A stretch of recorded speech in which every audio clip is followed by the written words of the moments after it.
It's Wednesday, September 5th.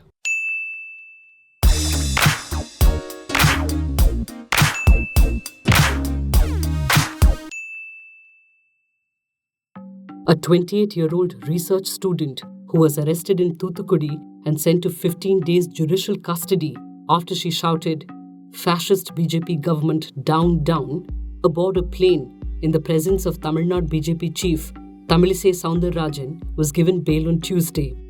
Sofia's father, a retired government doctor, told the Indian Express, "After we landed, she saw the BJP leader and said, 'Fascist BJP government down, down.' She didn't utter a word other than that. But when we reached the terminal, Tamilisai and some 10 men who received her at the airport surrounded us, bullied my daughter with abusive words. They issued death threats." The News Minute reported that Tamilisai met reporters and said that Sofia could belong to some terror outfit by seeing the way she behaved. She said, quote, "She did not look like a normal person." Sofia, a former resident of Thoothukudi and now studying mathematics in Canada, has been a vocal anti-Sterlite advocate, writing extensively about the protests against Sterlite Industries and the police firing that killed 15 protesters.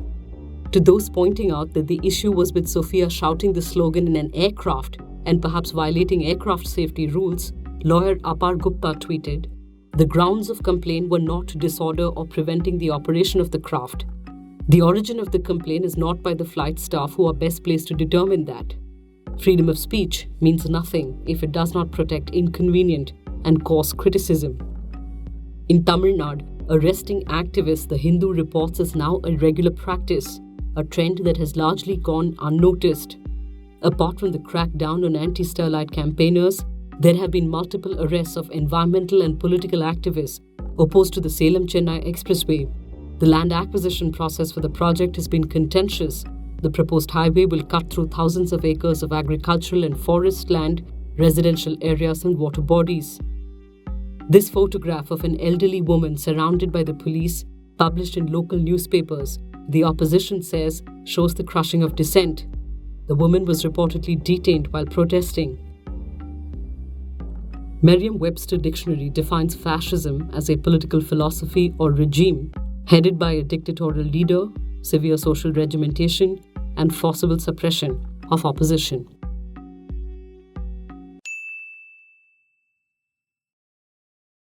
At least 12 Kashmiris, mostly civilian relatives of policemen, but also a few policemen themselves, were kidnapped by militants across the southern districts of Kashmir last week. The Hizbul Mujahideen, the group which claimed responsibility, said this raft of abductions was a response to recent instances of alleged harassment by security forces and the burning of militants' houses. By the morning of the 1st of September, all those abducted had been released. The abductions seem to be part of a vicious cycle of retaliation that has gripped the valley, in many cases forcing resignations of special police officers. This Greater Kashmir report says at least 24 SPOs left their jobs in 1 month in a single police district. Over the last couple of years, militants have released videos warning security forces against harassing their family members. The Hindu reports that it was the governor's office that intervened to end the hostage drama. It says the governor's office took strong exception to the detention of the father of Hizbul Mujahideen commander Riaz Naiko by the local police, which led to a spate of abductions of relatives of policemen in the Kashmir Valley last week. It was on the intervention of senior officials of Governor Satyapal Naik's office that Naiko's father was released and the impasse ended. The hostage situation, which lasted 2 days, has now triggered fresh worries about the municipal and panchayat polls scheduled over the next few months. Inside the Catholic Church, a coup is reportedly brewing. Some call it a ploy to discredit the institution's most liberal head in recent years. Others call it the crescendo of a long orchestra of deliberately hidden abuse within the church. Either way, the spotlight is on the Vatican. August 26 was the day Pope Francis concluded his trip to Ireland, marked by protests. The Ireland visit highlight was the Pope's public apology for the Church's sexual abuse problem. August 26 was also the day Vatican's ex-ambassador, Archbishop Carlo Maria Vigano, released a scathing 7,000-word letter asking for the Pope's resignation. At the core of the accusations is now resigned Cardinal Theodore McCarrick, Carrick was appointed cardinal in 2001, was allegedly allowed to rise up the ranks of the church despite serious sexual assault charges against him. In his letter, Vigano accuses the Pope of liberating McCarrick of sanctions placed under him and also of making him his trusted counselor despite the accusations. While the Pope's silence has been questioned, the larger context of Vigano's comments cannot be ignored. The Catholic Church's 266th Pope is the first Pope from Latin America and in a tenure classified by breaks in tradition has kissed the feet of Hindu, Muslim and Christian refugees, called out global leaders on political issues and spoken about climate change.